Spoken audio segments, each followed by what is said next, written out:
Hier is Sinterklaas aan de telefoon. Wat is jouw naam?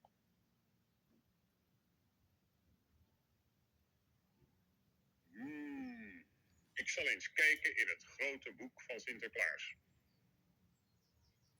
Ja. Nou, dat is maar wat. Ben je lief geweest of stout geweest dit jaar?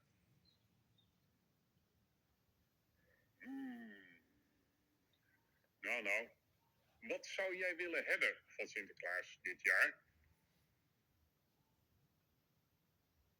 Wat zeg je? Ik kan je niet goed verstaan.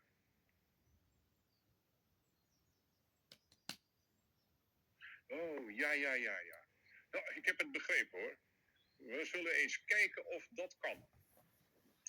We doen een pakje in je schoen, maar vergeet je wortel voor mijn paard niet af te geven. Dag. Fijne dag.